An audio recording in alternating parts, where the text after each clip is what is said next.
نبی کریم صلی اللہ علیہ وسلم نے فرمایا کہ جب مومن کوئی مسلمان زنا کر رہا ہو تو ایمان کی حالت میں وہ زنا کر ہی نہیں سکتا. یہ بات یاد رکھ لو آپ، ایمان کی حالت میں کوئی زنا نہیں کر سکتا. فرمایا گیا جب زنا کر رہا ہو تو اس کا ایمان اٹھا لیا جاتا ہے. ایمان اس کے ساتھ نہیں ہوتا، ایمان اٹھا لیا جاتا ہے.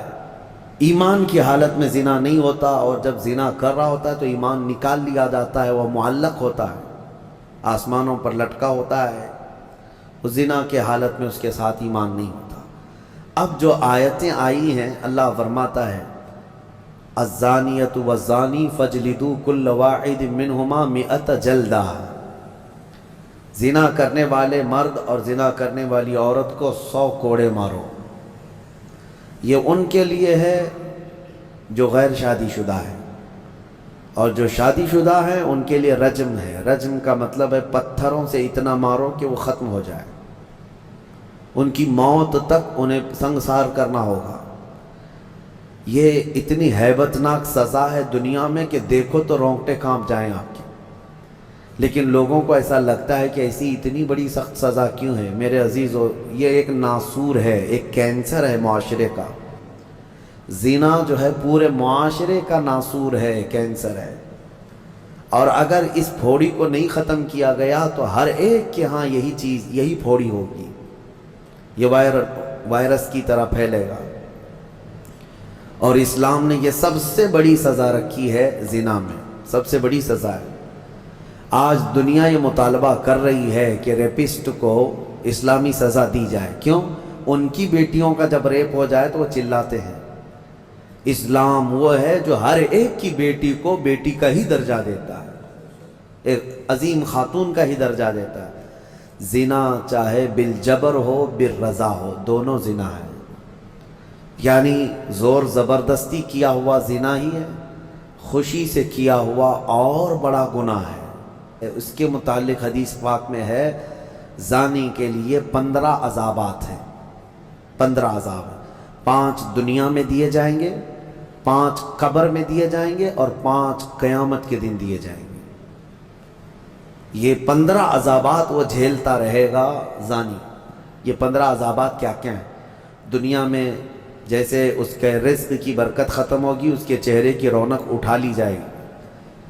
اور جو 5 عذابات اس کے دنیا میں ہونے والے ہیں، اس طرح سے 15 عذابات میں جو سب سے بڑا عذاب میں نے جو سمجھا وہ یہ ہے کہ قیامت کے دن رب تعالیٰ اس کی طرف نظر بھی نہیں فرمائے گا. یہ سب سے بڑا عذاب نہیں ہے تو اور کیا ہے؟ اور نبی پاک صلی اللہ تعالیٰ علیہ وسلم کی بہت ساری حدیثیں ہیں کہ اللہ تعالیٰ اس کو نہ عرش کا سایہ عطا فرمائے گا اور نہ اس کی طرف نظر فرمائے گا، بلکہ یہ فرمایا کہ جنت 500 سال کی مسافت سے اس کی خوشبو آ رہی ہوگی، لیکن زانی وہ خوشبو بھی نہیں سونگھ سکے گا. بڑی سخت سزا ہے. کر فرمایا الزانیۃ والزانی فاجلدوا کل واحد منہما 100 جلدہ، 100 کوڑے مارو. ولا تأخذکم بہما رأفۃ فی دین اللہ، اور اللہ کے دین میں کوئی ہمدردی مت لینا. یہ بھی حکم ہے. کسی کے ساتھ نرمی مت کرنا، ایسے اگر کسی کے ساتھ ہو گیا ہے تو. ان کنتم تؤمنون باللہ والیوم الاخر، اللہ فرما رہا ہے اگر تم اللہ اور آخرت پر ایمان رکھتے ہو تو ذرا برابر بھی نرمی نہ لینا اس پر. وہ اور دوسرا ایک اور سخت حکم یہ ہے وَلْيَشْهَدْ عَذَابَهُمَا طَائِفَةٌ مِّنَ الْمُؤْمِنِينَ، زانی اور زانیہ کو چپکے سے کہیں سزا مت دے دینا، بلکہ اللہ فرما رہا ہے ان دونوں کے عذاب پر پورے مومنوں کو گواہ بناؤ، سب کے سامنے ان کی سزا ہو. نبی پاک صلی اللہ تعالیٰ علیہ وسلم کے صحابہ میں حضرت ماعز اسلمی کا نام ملتا ہے. ایک صحابی تھے، یہ ایک دن روتے ہوئے بارگاہ رسالت میں آپ صلی اللہ علیہ وسلم میں آئے. کہا آقا مجھ سے گناہ ہو گیا ہے. حضور نے فرمایا کیا ہوا؟ کہا کہ میں بتا نہیں سکتا. حضور نے پھر پوچھا بتاؤ تو صحیح کیا ہوا ہے؟ کہا بولتا ہوں تو منہ کو کلیجہ آ جاتا ہے. کلیجہ منہ کو آ جائے اس طرح کی چیز ہے میں نہیں کہہ سکتا. حضور نے فرمایا بتاؤ ماعز تمہارے لیے ہم ذریعے حل تلاش کر کے بتا دیں. انہوں نے کہا یا رسول اللہ مجھ سے زنا ہو گیا ہے. اتنا کہنا تھا، نبی پاک صلی اللہ علیہ وسلم نے اپنا چہرہ پھیر لیا. صحابی ہیں حضور کی. خطا ہو گئی میرے آقا لیکن آیا ہوں آپ کے دربار میں. جب حضور نے اپنا چہرہ پھیر لیا اب بچا کیا تھا. اتنا روتے رہے اتنا روتے رہے. نبی پاک صلی اللہ تعالیٰ علیہ وسلم نے پھر ان کو اٹھایا اور پوچھا بتاؤ ہوش میں ہو, ہوش و حواس میں کہہ رہے ہو. حضور نے جب پوچھا کہا ہاں میں ہوش و حواس میں کہہ رہا ہوں. کہا تمہیں کوئی بیماری کوئی غشی کوئی نشہ تو نہیں. کہا نہیں میں ہوش و حواس میں کہہ رہا ہوں. 3 مرتبہ جب پوچھا تو انہوں نے اقرار کیا. صحابہ سے میرے آقا نے فرمایا دیکھو ماعز اقراری مجرم ہے, اسلام میں سزا ہے, یہ شادی شدہ ہے, لے جاؤ اس کو سنسار کر دو, سنسار کرو. خود میرے آقا صلی اللہ علیہ وسلم سزا میں تو نہیں گئے, صحابہ کے حوالے کر دیا. اب وہ مدینے میں ایک پہاڑی ہے جبل انم, وہاں پر لے جایا گیا اور پہاڑ کے اوپر سے ماعز اسلمی کو ڈھکیل دیا گیا. وہ لڑکتے ہوئے نیچے آئے. تھوڑا سا بہت اونچی پہاڑی نہیں ہے, وہ چھوٹی پہاڑی ہے. پھر وہاں سے جتنے صحابہ تھے ان سب نے پتھر مارنا شروع کیا اور سب اتنے پتھر برسائے گئے تھے کہ ماعز اسلمی کی روح نکل گئی, انتقال ہو گیا, زخمی حالت میں تھے. جب واپس آئے میرے آقا صلی اللہ علیہ وسلم غمگین تھے. اس وقت صحابہ سے پوچھ رہے تھے بتاؤ ماعز کے ساتھ کیا کیا تم نے. کہا حضور سب ان کو سنسار کر رہے تھے.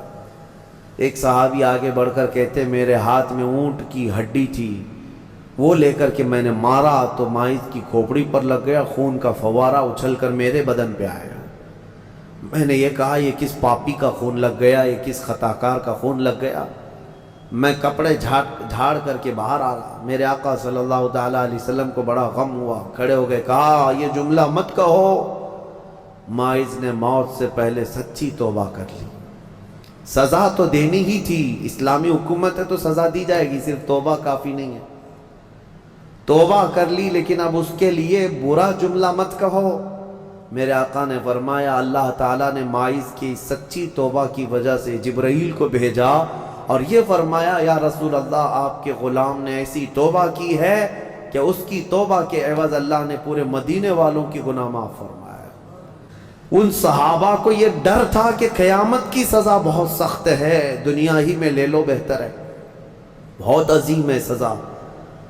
جو قیامت کے متعلق فرمایا گیا وہاں تو ہلکی سزا یہ ہے زنا پر کہ فرشتے لوہے کی سلاخ جو ہوتے ہیں وہ گرما کر کے ان کی شرمگاہوں پر مار رہے ہوں گے, اور ان کی شرمگاہوں سے جو پیپ نکل رہا ہوگا محشر کے دن, فرمایا کہ ان کی بدبو سے پورے محشر والے کانپ رہے ہوں. زانیوں کی جو ہلکی سزا ہے, پھر جہنم کی سزا کا تو کیا شمار ہی نہیں. میرے عزیز و اسلام میں بڑی عظیم سزائیں ہیں. صرف میں یہ دنیاوی سزا آپ کو سنا رہا ہوں, اس سے گیس کر سکتا ہے آدمی دنیا میں جو ہائیسٹ سزا ہے اسلام میں وہ زنا پر ہے, لیکن یہ بھی کہا گیا ہے کہ یہ صرف اور صرف 100 میں سے 99 حصہ بھی اس کا یہاں سزا نہیں دی جا رہی, باقی 99 درجے زیادہ حشر کے دن اس کی سزا ہے اگر وہ توبہ کے بغیر مر گیا. اسی لیے وہ دن یاد کر کے ہی جان پگھل جاتی ہے, جسم تھر تھر کانپنے لگتا ہے. وہ قیامت کا منظر. اللہ کریم ہمیں ان تمام برے فواحشات سے محفوظ فرمائے.